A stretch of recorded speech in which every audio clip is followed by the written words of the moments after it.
Hey there, friend. Today, we're talking about something that can change your life. Self-mastery. What does it mean to truly be in control of your thoughts, emotions, and actions? How can you live a life that feels meaningful and fulfilling, even when the world around you feels chaotic? We're going to explore these questions through the lens of Stoicism, an ancient philosophy that's just as powerful today as it was thousands of years ago. By the end of this, you'll have practical tools to take charge of your life and find the peace you've been searching for. Let's dive in. First, let's talk about what self-mastery really means. It's not about being perfect or never feeling stressed. It's about knowing yourself so well that you can choose how to respond to life's challenges instead of just reacting on autopilot. Think about the last time you got upset. Maybe someone cut you off in traffic, or a friend said something that hurt your feelings.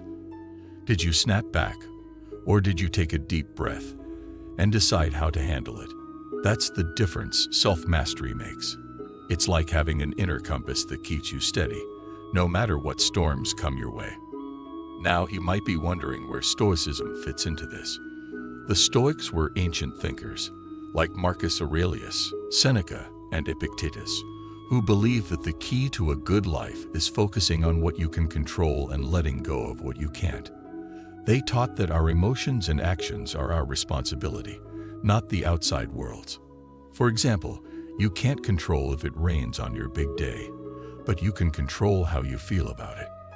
Do you let it ruin your mood, or do you find a way to enjoy the moment anyway? The Stoics would say the second option is the path to true freedom.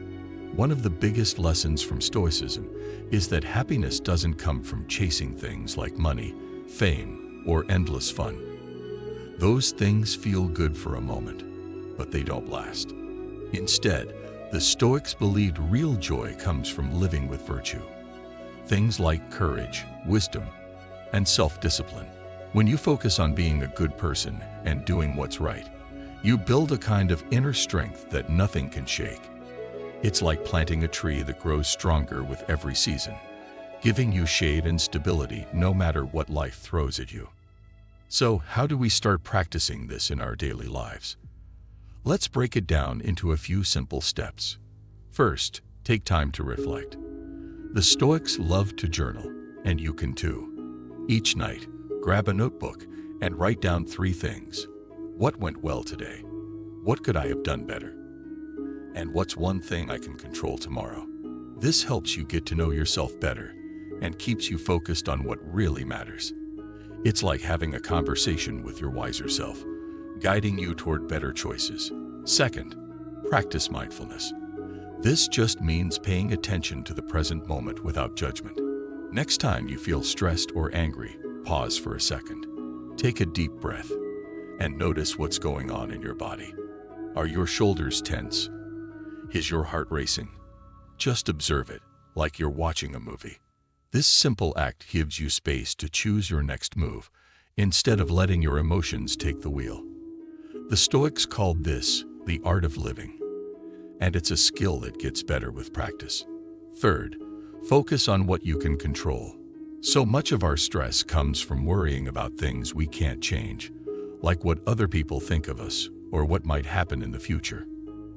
The Stoics had a trick for this. They'd ask themselves, is this in my power? If the answer was no, they'd let it go. If the answer was yes, they'd take action. For example, you can't control if your boss gives you a hard time, but you can control how you respond, with patience, or maybe by having a calm conversation.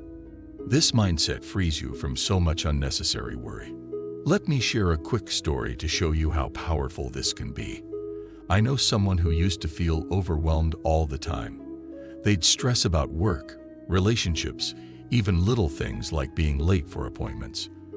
Then they started reading about Stoicism and decided to try its teachings. They began journaling every day, focusing on what they could control and practicing mindfulness. Over time, they noticed a huge shift. They felt calmer, more confident, and more in charge of their life. Now, they face challenges with a clear head and a steady heart, knowing they have the tools to handle anything. Here's the beautiful thing about self-mastery. It's not about being perfect. It's about progress. Every small step you take builds your inner strength. Maybe today you choose to walk away from an argument instead of yelling. Or maybe you decide to spend 10 minutes learning something new instead of scrolling on your phone. Those little wins add up, and before you know it, you're living a life that feels authentic and purposeful. So, let's wrap this up with a challenge. Take a moment to think. What's one area of your life where you'd like to feel more in control? Is it your temper, your habits, or maybe how you spend your time? Pick one thing and commit to working on it this week. Use the tools we talked about: reflection, mindfulness, and focusing on what you can control. I promise you'll start to see a difference.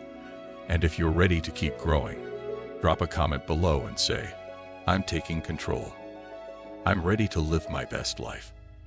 Let's keep this journey going together. Hit that like button, subscribe, and let's build a life of strength and peace. Thanks for being here.